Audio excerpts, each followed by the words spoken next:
Yo, what is happening, everyone? I am Hunter Borland, and this is Backyard Blue.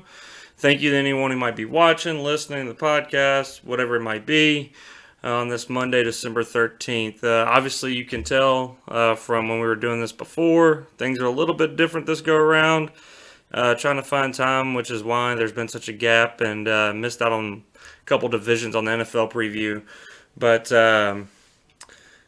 Blake and I just couldn't find a good time for both of us to get together and do this. I was traveling a little bit more, teaching. He's announcing middle school basketball games, and just different things like that. So, gonna do things a little bit different. He's gonna hop in on some shows when he can. I'm gonna ride solo some. Got some other things that I want to do, but heck, this is just the first go around of this version. First of all, a little housekeeping. Just here being in this new setup. There's some Yankee stuff up on the wall. This is not mine. This is April's. I don't like crap on my walls, but got to deal with it for her. Do have some Cowboy stuff, some Cardinal stuff, and then obviously Kobe, LeBron, Jordan up there. So I don't know. Got some cool things in here, but other than that, let's get to it. This past weekend was crazy. Lots of sports going on, but wanted to start off with the Grizzlies on Saturday night with the win. But more importantly, the ZBo retirement. First, we'll go with the game. Beat Houston. That team is terrible. Steven Adams got hurt. Jaren Jackson was out. So we were shorthanded. It was closer at the end than it probably should have been. But we got it done. First of all, Desmond Bane has just been on a tear. This guy has more than taken a leap from his rookie year. Obviously, his shooting's been there since we started this deal, or since he got with the Grizzlies. He's been able to knock down threes, but his ability to drive, get by his defender, finish at the rim, he is a strong dude. So nice to see him playing the way he is. Dylan Brooks has been fiery. Been good to see him back playing defense. But the Grizzlies are 7-1 since Ja went out, which is just unbelievable. I didn't expect it. I figured if we could keep it, 500 with him out, then that'd be good. But man, pleasant surprise for us to be 7-1. The schedule's helped a lot. But hey, you take what you can get, right? It doesn't matter who you're playing; you just got to beat the teams that you are playing. So, Jaren's been playing great in this stretch. If he can keep that going, his defense has been awesome. Not fouling. Going to the hole is my favorite thing, though. His dribbling, he's not afraid to go to the hole right now, which is huge. So he's not relying on the three near as much, which is what he needed to do. It felt like with Ja, he was kind of just getting out at the three-point line and kind of letting Ja go to work, which is fine. Ja's that guy. But if he can take this when Ja gets back, get down there in the post, and take people off the dribble, kick out to these guys shooting threes, or if he's got a smaller guy on him, just go over him. If he's got a bigger guy, go around him. So Jaren's been great and just exciting. We're at the 4 seed right now, and I think the goal of this team should be to stay in that 4 seed, win the division title. Dallas is going to be without Luka for a little bit, so the door is wide open for the Grizzlies to get a hold of that 4 seed and keep it for the rest of the year. I mean, LA's going to make their run. Denver's going to get healthy. So there's definitely guys around us or teams around us that are good, that are going to make their run. But we're in a position right now, I think we're 2 or maybe 2.5 games up on LA, I think, or the Lakers. We're a game and a half up on the Clippers. So we got a real chance here to make a run. This week will be big, but all in all, a great game Saturday. But then that was just kind of like an appetizer for what was to come for Saturday night. The ZBo Jersey Retirement was outstanding. ZBo was, I guess he came into the Grizzlies organization right towards the tail end of me being in high school and really starting to fall in love with watching the Grizzlies. Obviously, they weren't very good those few years before, and the Tigers were kind of the talk of the town. But the Grizzlies, once they got ZBo, it flipped. And we brought in Mark, and we had that core 4. So he always was kind of the face of that core four. I know Mark was awesome defensive player of the year, and Mike Conley was the longtime point guard, and all. But ZBo, I think, was the epitome of that core four, and seeing him get his jersey retired, and then the flashback of all the stuff. I got to watch the documentary on Friday, and it was just going back. I wasn't expecting to tear up during the thing, but community service, just the way he played, the way he made himself available to the city. And it's the cliche, like, if you love Memphis, it'll love you back. But it was different with him. It felt like he was always a part of Memphis. I felt like he grew up in Memphis, even though he didn't. He's from Indiana, but it just felt like he was made for this city, and the city was made for him. And it just, like he said, a blue-collar town, blue-collar player, and it's a fit. That couldn't be more true. So the documentary was unbelievable. The Ice Cube narrated video that they did Saturday, I wasn't there, obviously, watched it on TV and seeing clips, but the Ice Cube narration was perfect. I don't know, just him being the first one felt right. Him being the first guy with the number retired, it just felt like that's how it was meant to be. And yeah, it just was a perfect night. Perfect night. He was everything that Memphis was.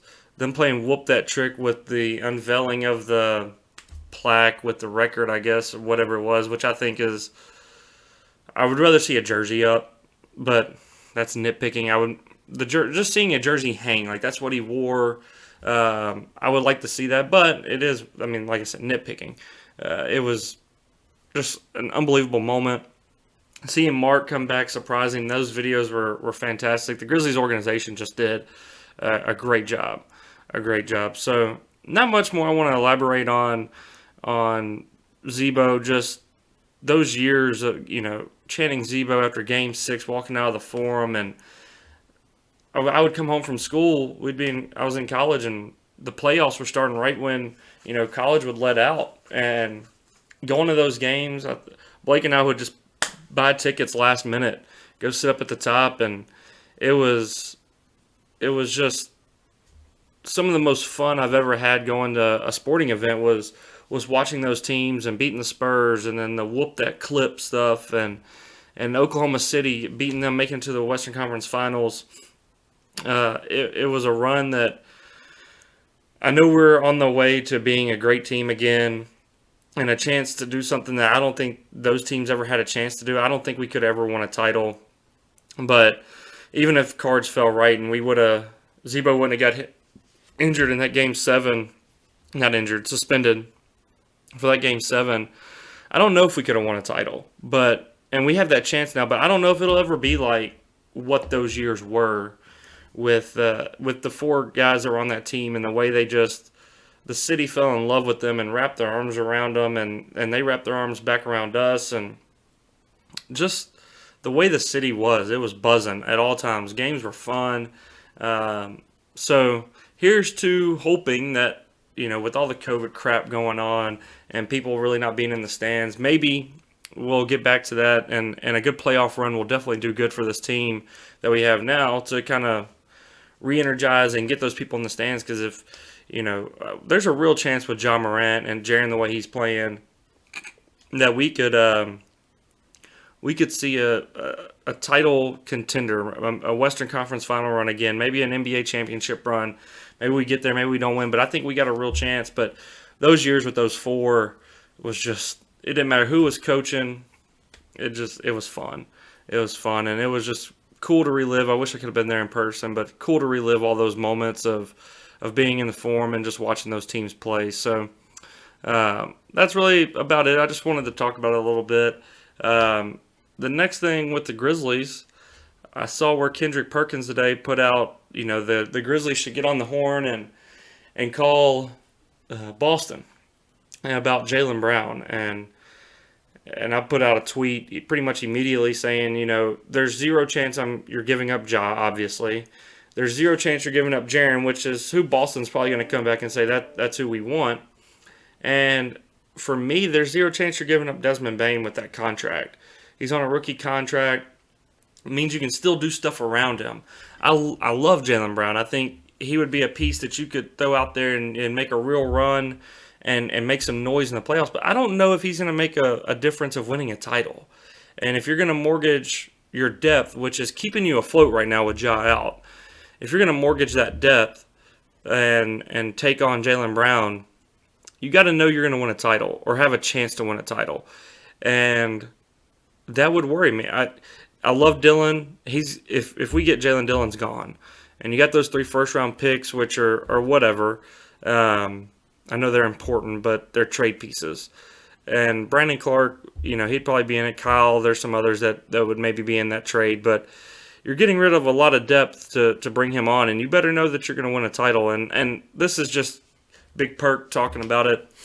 So who knows if this is anything that's actually going to happen. But I just thought it was interesting, There's kind of been some stuff popping off the past few days about Jaylen Brown to the Grizzlies and different things. So interesting idea that he came up with. And he was saying you do whatever you take to get him. But I think you got to know that that's the piece. And as Jaylen Brown the piece, we've seen him with Tatum. And those Celtics teams could never get over the hump with Kemba and with Kyrie and Tatum and Brown, and you had Scary Terry and Al Horford before he and they never made that jump. So is he the guy? I don't know. So if they're going to do it, the front office has, I think they've earned the right to make whatever deal they want to make and feel comfortable with it. I just don't want to see us mortgage off that depth, which is keeping you afloat right now, for something short-sighted. But we'll see. I don't think that's a trade that's going to happen. I don't think Boston would take what we're offering, and I don't think we would give away what they would want. So probably a moot point, but just wanted to touch base.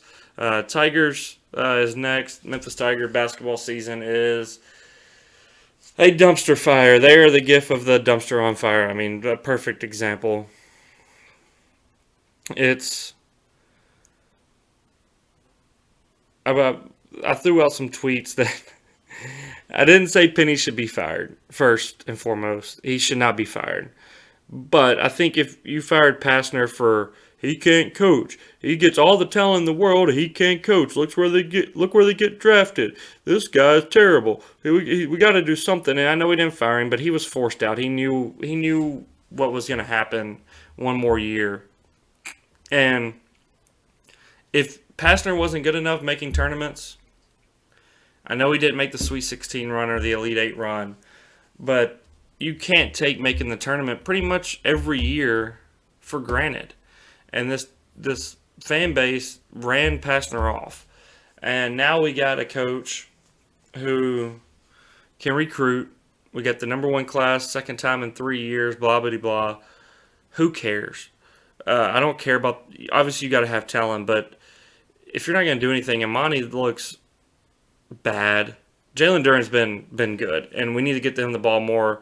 He's been hustling, going after the ball. He was great against Murray State. I mean, just he cares. You can tell he cares, but I don't know. They got to figure it out. I don't know what the answer is. We're looking at a 6-game losing streak with Alabama next, Tennessee on Saturday, and looking at having to win the conference championship again. And you're just putting all your eggs in that basket of winning the conference title, and look what happened last year. You lose on the last second. Yeah, we could have beat Houston, but you never know how it's going to turn out. Houston's good every year.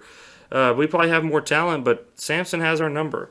And so trying to rely on winning the conference tournament, we are just – maybe, these freshmen will grow up and this team will come together, but I don't know. You're close to 6-game losing streak, and that's just not the way anybody wanted this to go. So I don't know what the answer is. I would cut the rotation. I think everybody says cut the rotation down to 8. I think you gotta bench some players. And my personal opinion, I think you bench Lomax. I think you bench Hardaway. And Malcolm Dandridge, I'd bench him until after you get Chandler back. If you get Chandler back, there's nothing against Malcolm. He's a good player. I don't know if he's in the fit for this. He should be in the rotation, I guess. So, and I left Tyler Harris off the benching because you have to have a point guard. Timberlake's not running the point. Imani can't run the point. Quinones can do it a little bit, but there's something going on with him this year. I would start Tyler Harris at point guard because he can get the ball at the court. He's quick, can dribble. Yes, he's small. He's not going to finish at the rim, but he can shoot. And where Alex Lomax, nobody honors him. Nobody cares that he has the ball on the three-point line. They run away from him. Please take it. And that gives no room for Jalen Duren, no room for Imani to work. Landers Nolly can't do anything. DeAndre Williams, they just collapse. And so I would put Tyler out there, but I would run with Tyler Harris. I'd run with Imani Bates, Lester Quinones, Landers Nolly, DeAndre Williams, Jalen Duren, Timberlake, and then Minot at spot minutes. And, if he's on, he's on. But he's hustling. He's playing good defense. He's going to make freshman mistakes. But I think you got to cut this rotation down. If you're not going to be pressing like you say you want to press and run these guys in and out, cut the rotation down, figure out your minutes, give these minutes to Nolly. He can score, and we can't score right now. And Imani's not the answer at this point. He may be in another month or two. But you got to get these guys, Quinones, Nolly, Williams. You got to get them back into it because right now they're so far checked out that this could turn – it's already been bad.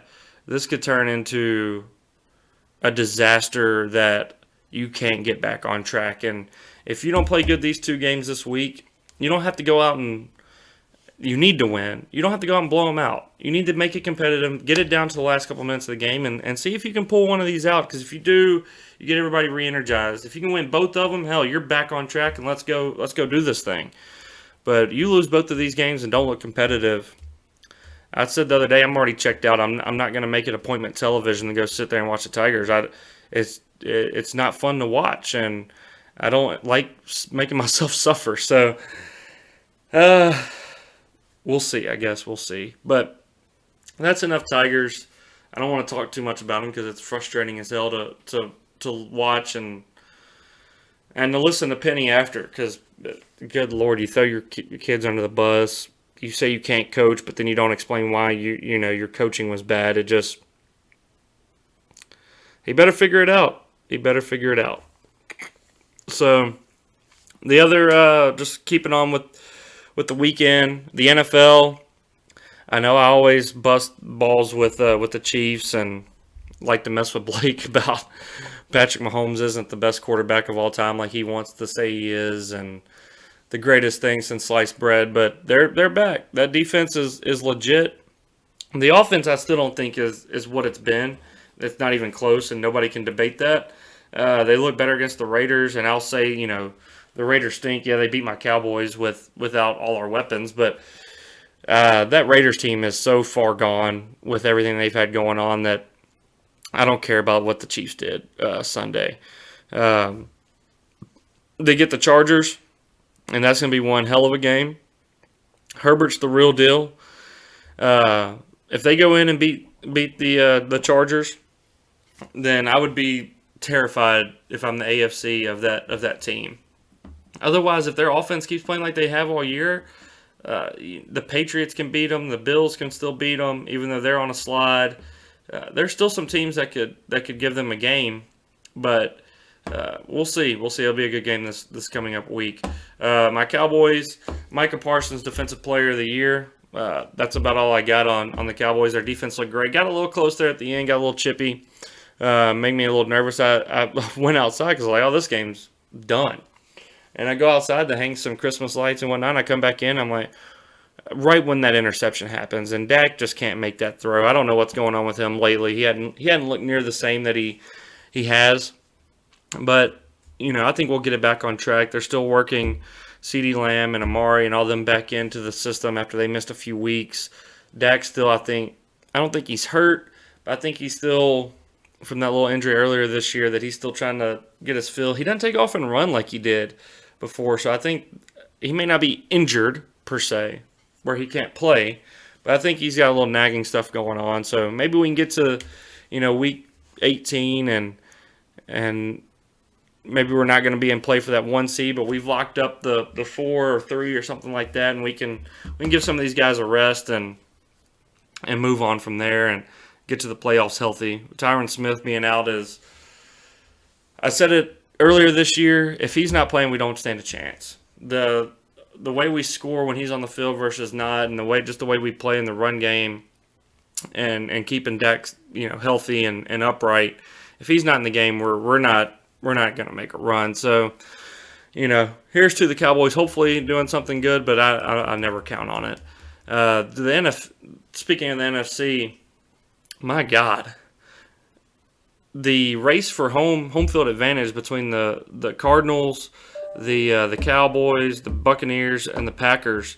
It's going to be fun. It's coming down to the last week, and whoever gets home field advantage it's an advantage. But God, if the Packers, that's the one that you really don't want to see get home field advantage, because you do not want to have to go to Lambeau in January and have to go win a ball game. So it's going to be fun watching these teams compete down the stretch and see who gets home field advantage and just see who's going to make the playoffs. I don't want to see the Rams having the Cowboys. I hope the Rams lose tonight. We get the Cardinals in a few weeks. So maybe we'll see how it goes. But the NFC is just the top of that conference is so much fun to watch, and they're all kind of playing around robin. It seems like so. The playoffs this year for the NFC will be some of the best football. I'm just fired up for it. I'm fired up for it. And then last thing on the NFL, the AFC, it's looking rough. I mean, are the Ravens, Bengals, Bills done? The Bills' schedule's easy from now on, but Lamar goes out, they get beat.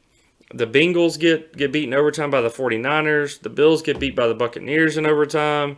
It just seems like here at the end of the year, these teams are falling apart. And like I said earlier, the Chiefs are going to be the ones left standing there with the Patriots. And God bless, nobody wants to watch the Patriots in the playoffs again.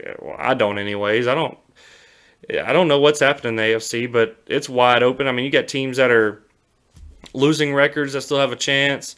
And so it's going to be interesting to see what comes down. But it feels like to me, it feels like you're looking at a Patriots-Chiefs AFC Championship game, unless something just dramatically changes. But there's just no really head above shoulders team in that conference. So whoever makes it through the NFC, that I'm going to pick whoever makes it through there is going to win the Super Bowl.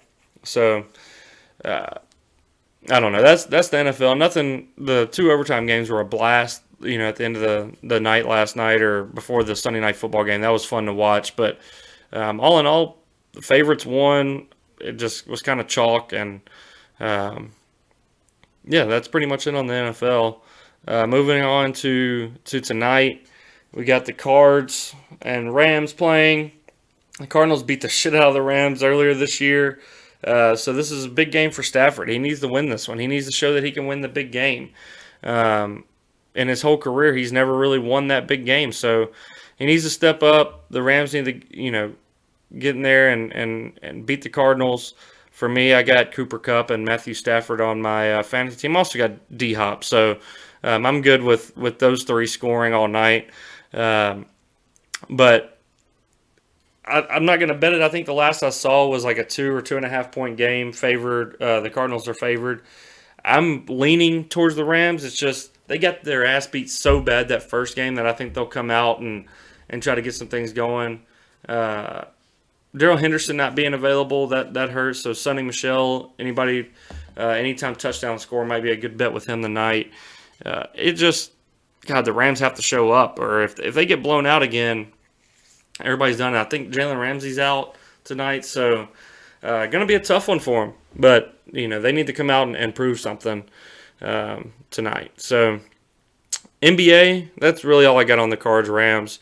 I'm looking forward to watching it. It should be a fun, entertaining game. NBA, Grizz got the Sixers.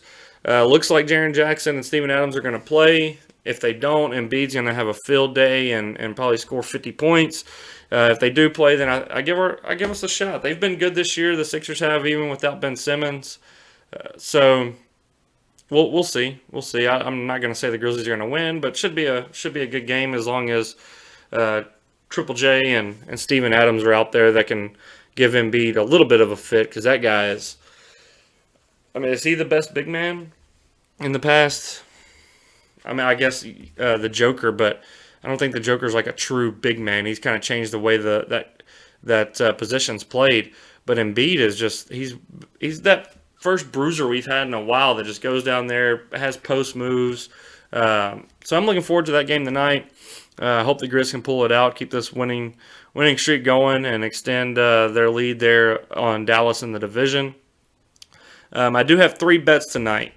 Got them in a parlay, but also got them separate. The Warriors minus 3.5 at the Pacers. The Warriors just lost to that Sixers team. They've got 4 losses on the year, or 4 or 5, 4 losses. So I don't see them losing back to back, and I figure they're going to cover 3.5 against the Pacers. The Pacers are kind of in a little bit of, there's rumors of them trading people. So who knows how they're going to be. I don't like betting against Carlisle, but I'm going to roll with the Warriors tonight. Heat plus 5.5. I know they were without Butler, but they've been good since he went out, since the Grizzlies beat them.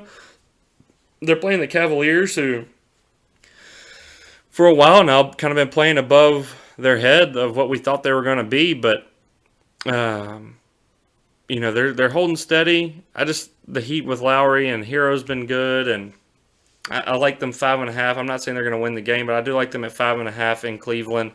And then my last one, Nuggets at home, they're -4 favorites.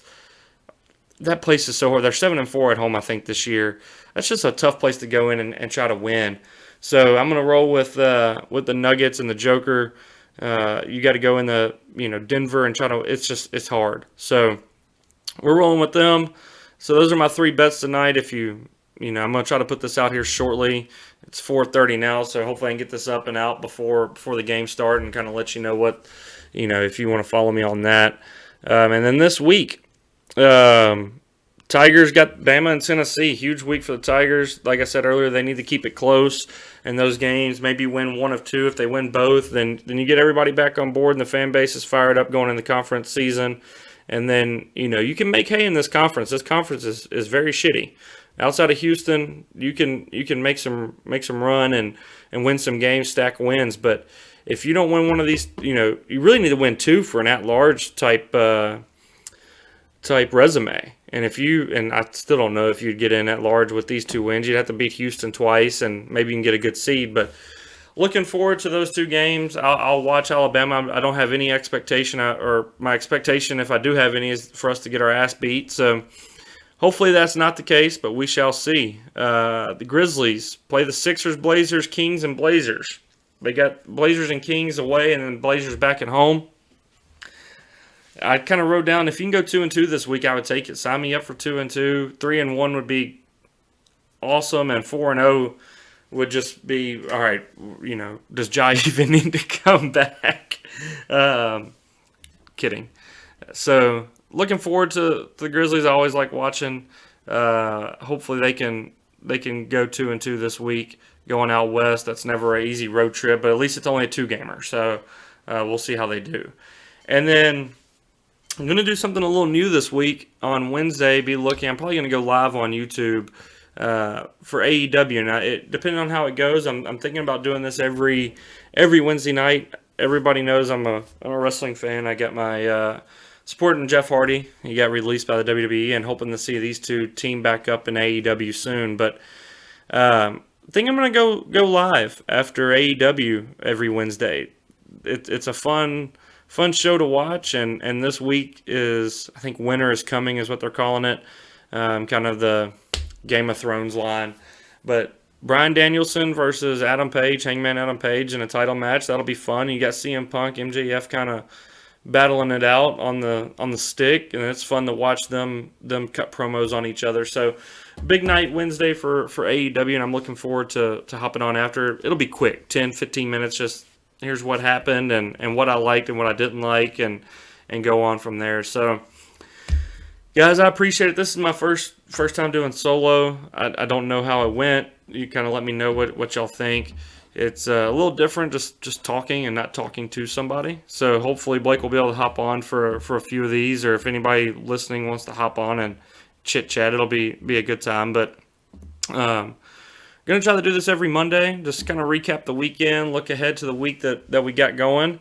And if you liked it, let me know. If not, keep your mouth shut. I don't need to hear your BS. But I'll share the, I'll put this out on Spotify. I'll put it out on Apple. Obviously, it's going to be on YouTube. So if you like it, let me know. Follow us on Twitter. We're trying to be more active there. So yeah, I appreciate it, guys. Any questions or anything you want to hear or me talk about, just let me know. Thanks.